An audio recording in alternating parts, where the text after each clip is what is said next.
Bismillahirrahmanirrahim. Assalamualaikum warahmatullahi wabarakatuh. Ayyuhal hadirun, innal hamdalillah nahmaduhu wa nasta'inuhu wa nastaghfiruh wa na'udzu billahi min syururi anfusina wa min sayyiati a'malina. May yahdihillah fala mudilla lahu wa may yudlilhu fala hadiya lahu. Wassalatu wassalamu ala sayyidina Muhammadin wa ala alihi wa sahbihi wa mawala. Amma ba'du. Lantunan puji marilah kita panjatkan kehadirat Ilahi ya Rabbi. Salam rindu bersyahdu marilah kita kirimkan kepada Nabi besar Muhammad sallallahu alaihi wasallam. Salam yang sama kepada al sahabat, tabi'in, ulama mutaqaddimin dan ulama mutaakhirin ataupun ulama akhiruz zaman. Doa restu kita bersama kepada Abu Almarhum Abi Umi yang ada di Kubah. Hanyalah doa yang dapat kami sampaikan. Allahumma ghfir lahum warhamhum wa'afihi wa'fu anhum. Ta'ziman wa ikraman kami kepada Abu Darul Mu'arif beserta Darul Mu'arifah ma'a keluarga, dan kehormatan kami lagi kepada seluruh Dewan Guru Darul Mu'arif wal Mu'arifah, khususnya kepada Dewan Guru yang berjabat sebagai Dewan Juri pada malam yang berbahagia ini, dan kepada sidang thalabah yang Allah muliakan. Hadirin, sekarang Islam berada di garis yang tidak menentu. Pada satu posisi Islam berkembang dan maju, namun pada posisi yang lain Islam mundur, hancur dan gagal. Ini dikarenakan peristiwa yang terjadi di dalam kehidupan yang menyebabkan maju dan mundurnya agama Islam. Maka pada malam yang berbahagia ini kami ingin mengupaskan satu peristiwa yang membuat agama Islam hancur di akhir masa, yang telah kami rangkum dalam beberapa kata yang kami beri tema lalainya pemuda, awal hancurnya agama.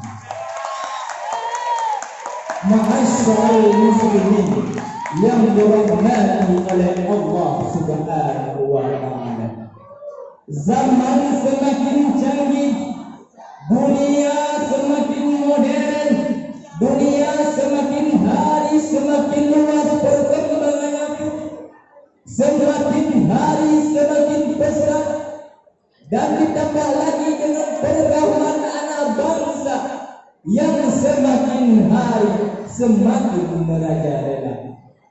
Padahal semakin lama kita hidup, semakin bertambah tanggung jawab kita terhadap bangsa dan agama.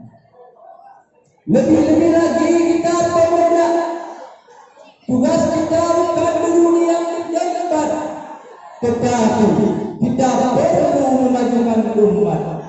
Tugas kita bukan hanya untuk berfoya-foya, menikmati masyarakat, menghabiskan harta orang tua, akan tetapi kita punya tugas yang mulia untuk mempertahankan Islam tetap jaya.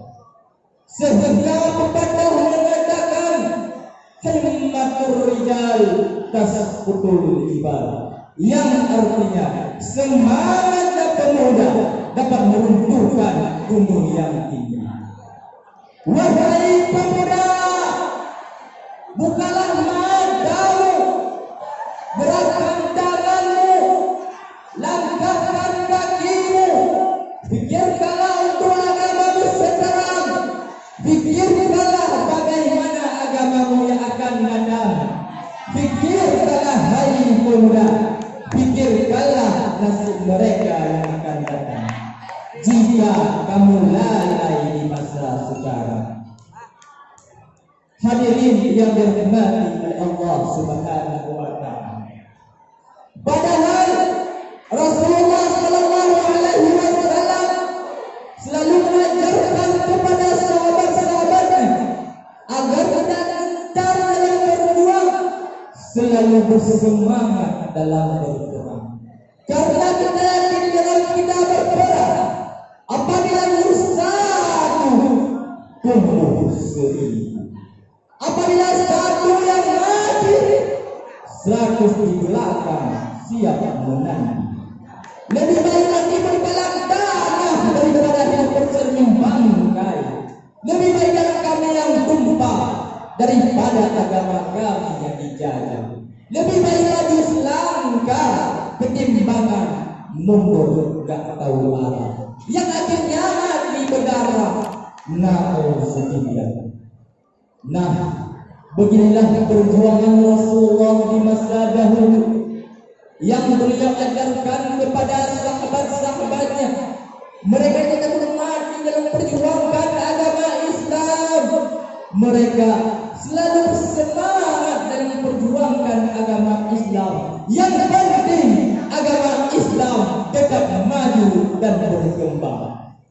Para hadirin, saya mau bertanya, apakah Islam ini tiada lagi di mata kita?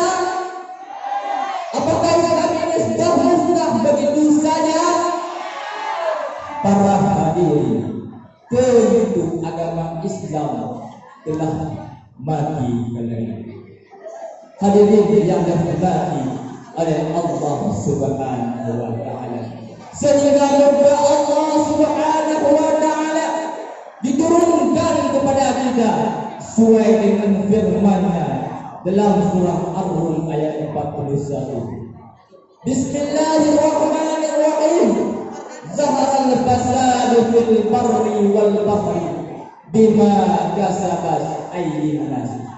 Yang artinya telah nampak kerusakan di daratan dan di lautan disebabkan oleh ulah manusia sendiri. Hadirin yang dirahmati oleh Allah Subhanahu wa taala. Sekarang jangan ditanya kenapa agama Islam ini berantakan. Mungkin karena pemudanya sibuk dengan kesibukan. Kenapa agama ini sekarang menipis setiap hari? Karena pemudanya sibuk nongkrong di warung-warung. Maka hancurnya agama, hancurnya bangsa itu tergantung kepada kita. Maka seandainya meniti agama kita lalai, tidak didasari dengan ilmu pengetahuan, maka mudah diobrak-abrik oleh mereka Majusi dan dihancurkan oleh mereka Nasrani dan dihilangkan oleh mereka para Yahudi. Na'udzubillah, summa na'udzubillah. Hadirin yang dirahmati oleh Allah Subhanahu wa taala. Oleh karena itu, wahai pemuda, janganlah kau lalai dengan dunia sehingga kau lupa dengan agama. Janganlah kau sibuk dengan harta sehingga kau lupa Islam tinggal namanya saja. Namun tata hidupmu teratur. Jangan kau biarkan agama ini hancur. Hadirin sedang thalabah yang Allah muliakan, ikutilah para Rasulullah sallallahu alaihi wasallam. Janganlah kau lalai di masa sekarang. Ikutilah para sahabat biar jiwa tetap semangat. Hadirin yang dirahmati oleh Allah Subhanahu wa taala. Wahai pemuda, janganlah kau lalai dengan dunia ini. Dunia ini adalah dunia yang sementara. Maka pikirkanlah, hai pemuda, pikirkanlah untuk agama ini, agama yang telah diperjuangkan oleh baginda Nabi besar Muhammad sallallahu alaihi wasallam.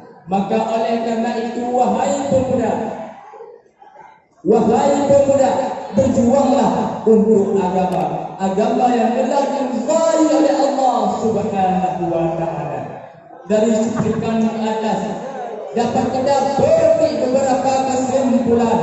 Yang pertama, pemuda merupakan peran penting dalam maju dan mundurnya agama. Jikalau pemuda yang semangat dalam berjuang, insya Allah agama akan maju dan berkembang. Dan yang kedua, jadikanlah Rasulullah sebagai panutan dalam mempertahankan agama Islam. Jadikanlah pemuda yang taat, jangan bergelimang dengan maksiat. Ikutilah para sahabat biar jiwa tetap semangat. Dan yang ketiga, wahai pemuda, jangan kau lalai dengan dunia sehingga kau lupa dengan agama. Janganlah kau sibuk dengan harta sehingga Islam tinggal mana saja. Namun tata hidupmu teratur, jangan kau biarkan agama ini hancur.